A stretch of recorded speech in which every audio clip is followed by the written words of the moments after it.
Hallelujah. ನಮ್ಮ ಧ್ಯಾನ ಅವರು ಇವರು ಹೇಳಿದ ಮಾತಲ್ಲ.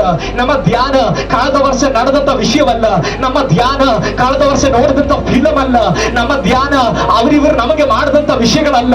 ನಮ್ಮ ಧ್ಯಾನ ದೇವರ ವಾಕ್ಯವಾಗಲಿ. ನಾವು ರೋಗಿಗಳಾಗ್ತಾ ಇರೋಕ್ಕೆ ಕಾರಣ ಅವರು ಇವರು ನಮಗೆ ವಿರುದ್ಧವಾಗಿ ಮಾಡದನ್ನ ನೆನೆಸ್ಕೊಂಡು ಈ ರೀತಿಯಲ್ಲಿ ಮೆಡಿಟೇಟ್ ಮಾಡದ ಕೂತಿದ್ದೇವೆ. ನಾವು ರೋಗಿಗಳಾಗ್ತಾ ಇರೋಕ್ಕೆ ಕಾರಣ ಕಳೆದ ವರ್ಷ ನಡೆದಂತ ಕಹಿಯಾದ ಘಟನೆಗಳನ್ನ ಇನ್ನೂ ಧ್ಯಾನ ಮಾಡ್ತಾ ಇದ್ದೇವೆ. ಇನ್ನು ಅದನ್ನ ಧ್ಯಾನ ಮಾಡಲಿಕ್ಕಿರುವಂತ ಸಮಯವಲ್ಲ.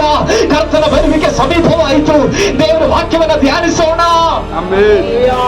ಕಳೆದ ವರ್ಷದ ಕಹಿತನಗಳು ನೀಗಲಿ. ಕಳೆದ ತಿಂಗಳಿನ ಕಹಿಯಾದ ಅನುಭವಗಳು ನೀಗಲಿ. ಆ ಕಹಿಯಾದ ನೆನಪುಗಳು ನಮ್ಮಿಂದ ನೀಗಲಿ.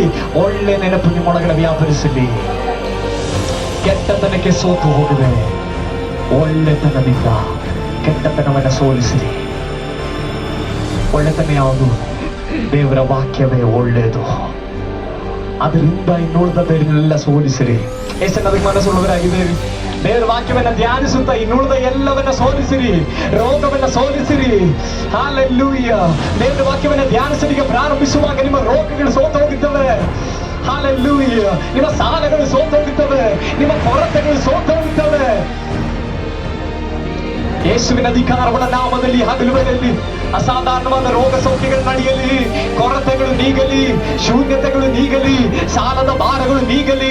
ಇಕ್ಕಟ್ಟಿನ ಅನುಭವಗಳು ನೀಗಲಿ.